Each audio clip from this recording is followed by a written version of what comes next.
Good morning, friends. You are most welcome to Think IS channel. Today we are going to discuss Ghatna Chakra Drishti, in which we are going to discuss 1 year's current affairs. Let us begin the topic.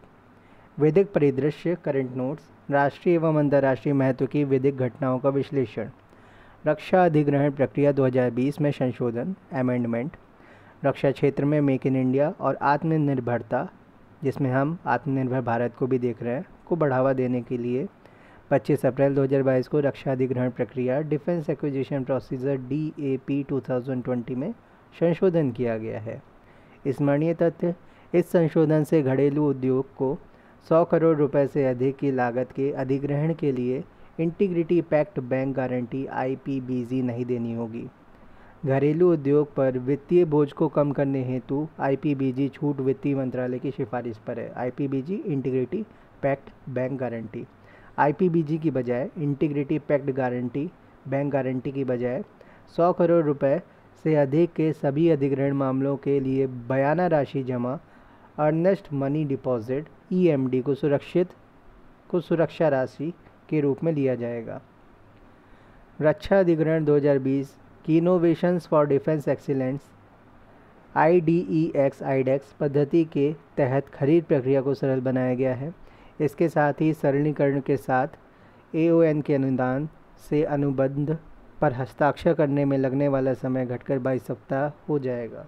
Mac 2 प्रक्रिया में समय सीमा को मौजूदा कुल समय अवधि 122 से 180 सप्ताह से घटाकर 101 से 109 सप्ताह कर दिया जाएगा। निधि नियम 2014 अप्रैल 2022 20 अप्रैल की बात हो रही 20 अप्रैल 2022 को कॉरपोरेट मामलों के मंत्रालय ने निधि कंपनियों को नियंत्रित करने वाले निधि नियम निधि रूल्स 2014 में संशोधन किया है, जिसके तहत निधियों के रूप में कार्य करने की इच्छुक सार्वजनिक कंपनियों को जमा स्वीकार करना शुरू करने से पहले केंद्र सरकार से पूर्व घोषणा प्राप्त करना अनिवार्य होगा। स्मरणीय तथ्य, निधि कंपनी गैर बैंकिंग वित्तीय company NBFC non banking financial company है। इन कंपनियों का मुख्य व्यवसाय उधार लेना और अपने सदस्यों के बीच पैसा उधार देना है। इसके अतिरिक्त 10 लाख रुपए की शेयर पूंजी के साथ निधि कंपनी के रूप में गठित फर्म को खुद को निधि घोषित करने के लिए न्यूनतम 200 की सदस्यता के साथ NDH 4 फॉर्म के जरिए आवेदन करना होगा। ऐसी कंपनियों का शुद्ध स्वामित्व वाला कोष नेट ओन्ड फंड गठन के 120 दिन के अंदर 20 लाख रुपए होना चाहिए। समय पर निपटान के लिए संशोधित नियमों में यह भी प्रावधान किया गया है कि यदि NH 4 फॉर्म में कंपनियों द्वारा आवेदन प्राप्त होने के 45 दिनों के भीतर केंद्र सरकार द्वारा कोई निर्णय नहीं दिया जाता तो मंजूरी को स्वीकृत माना जाएगा। यद्यपि यह उन कंपनियों पर लागू होगा जो निधि संशोधन नियम 2022 के बाद निगमित होंगी। गौरतलब है कि कंपनी अधिनियम 1956 के तहत एक निधि या म्यूचुअल फंड बेनिफिट सोसाइटी का अर्थ एक ऐसी कंपनी से है जिसे केंद्र सरकार ने अधिसूचना द्वारा आधिकारिक राजपत्र में निधि या म्यूचुअल बेनिफिट सोसाइटी घोषित किया है। दिल्ली नगर निगम संशोधन अधिनियम 2022 दिल्ली नगर निगम संशोधन विधेयक the Delhi municipal corporation amendment bill 2022 30 मार्च 2022 को लोकसभा में तथा 5 अप्रैल 2022 को राज्यसभा में पारित कर दिया गया। 18 अप्रैल 2022 को राष्ट्रपति की सहमति प्राप्त होने के साथ यह एक एक्ट बन गया, अधिनियम बन गया। स्मरणीय तथ्य, अधिनियम दिल्ली नगर निगम अधिनियम 1957 में संशोधन करता है। विदित हो कि वर्ष 1957 के अधिनियम को 2011 में दिल्ली विधानसभा ने संशोधित किया था। उपरोक्त संशोधन के तहत दिल्ली नगर निगम को 3 हिस्सों उत्तरी दिल्ली, दक्षिणी दिल्ली और पूर्वी दिल्ली में बांटा गया था। गौरतलब है कि अधिनियम 2022 तीनों निगमों को एकजुट करता है, जिसे दिल्ली नगर निगम MCD कहते हैं, म्युनिसिपल कॉरपोरेशन ऑफ दिल्ली। अधिनियम 2022 निम्नलिखित प्रमुख मामलों में फैसला सुनाने का अधिकार दिल्ली सरकार से हस्तांतरित कर केंद्र सरकार को सौंपता है। पार्षदों की कुल और अनुसूचित जाति के सदस्यों हेतु आरक्षित सीटों की संख्या, निगम के क्षेत्र को जोन्स या वार्ड्स में बांटना, वार्ड्स का परिसीमन आदि। इसके साथ ही निगम में सीटों की कुल संख्या 250 से अधिक न होने का प्रावधान है। अधिनियम स्थानीय निकायों के निदेशक के प्रावधान को हटाता है।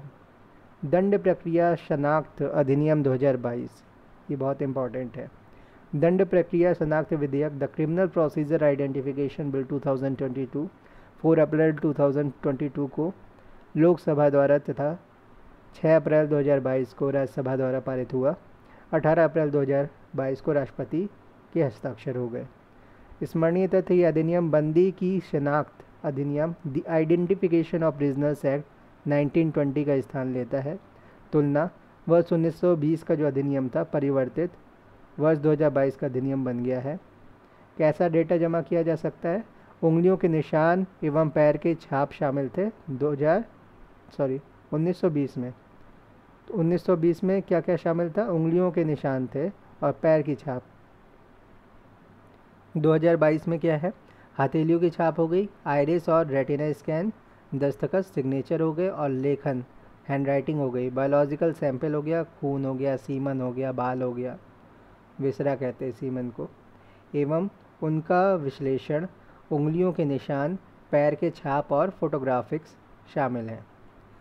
किन व्यक्तियों के डेटा जमा किए जा सकते हैं? 1920 में क्या होता था? एक या उससे अधिक वर्ष के कठोर कारावास के दंडनीय अपराध के लिए दोषी ठहराए गए या गिरफ्तार व्यक्ति के, ऐसे व्यक्ति जिन्हें अच्छा व्यवहार करने या शांति बनाए रखने के लिए सिक्योरिटी जमा कराने का आदेश दिया गया है, और मजिस्ट्रेट आपराधिक जांच में मदद के लिए किसी गिरफ्तार के डाटा लेने का आदेश दे सकता है।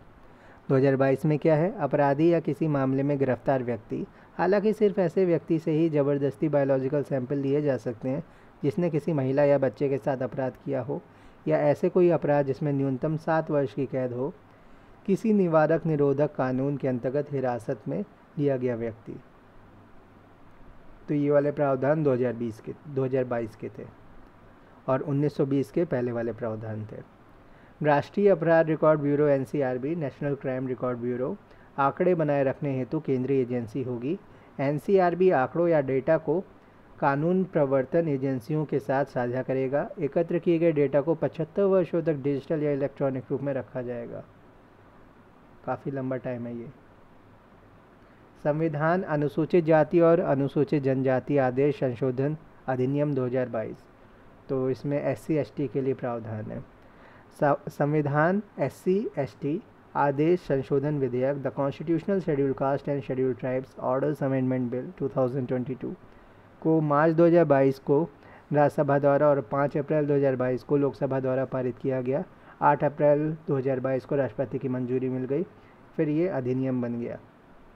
स्मरणीय तथ्य, यह अधिनियम निम्नलिखित में संशोधन करता है: संविधान अनुसूचित जातियां आदेश 1950 SC एक्ट SC आदेश, और संविधान अनुसूचित जनजाति आदेश 1950 ST आदेश या ST एक्ट।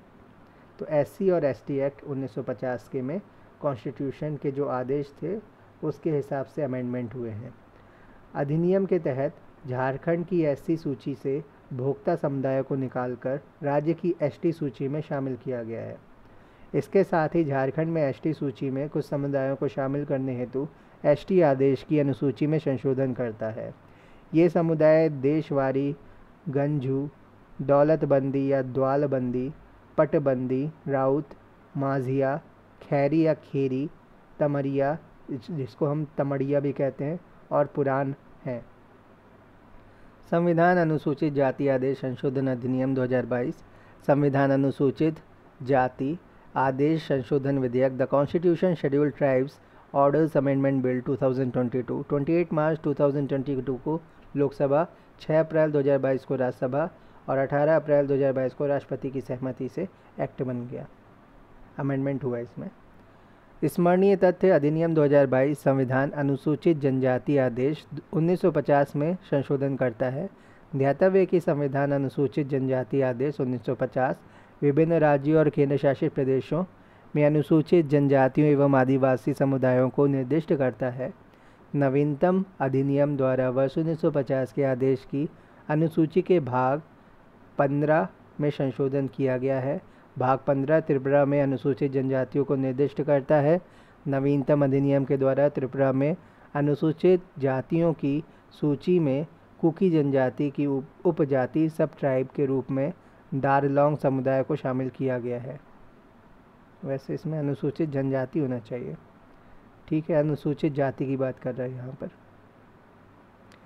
संविधान अनुसूचित जातियाँ एवं अनुसूचित जनजातियाँ आदेश दूसरा संशोधन विधेयक 2022। संविधान अनुसूचित जातियाँ एवं अनुसूचित जनजातियाँ आदेश दूसरा संशोधन विधेयक the constitutional schedule caste and schedule tribes orders second amendment bill 2022 1 अप्रैल 2022 को लोकसभा से पारित किया गया। स्मरणीय तथ्य, यह विधेयक संविधान अनुसूचित जनजातियाँ उत्तर प्रदेश आदेश 1967 एसटी आदेश और संविधान अनुसूचित जातियाँ आदेश 1950 एससी आदेश में उत्तर प्रदेश से संबंधित प्रावधानों में संशोधन करता है।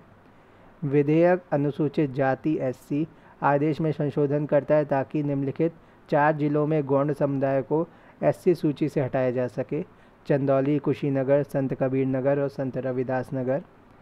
विधेयक इन 4 जिलों में गौंड समुदाय को अनुसूचित जनजाति एसटी के तौर पर मान्यता देने हेतु एसटी आदेश में संशोधन करता है। धन्यवाद।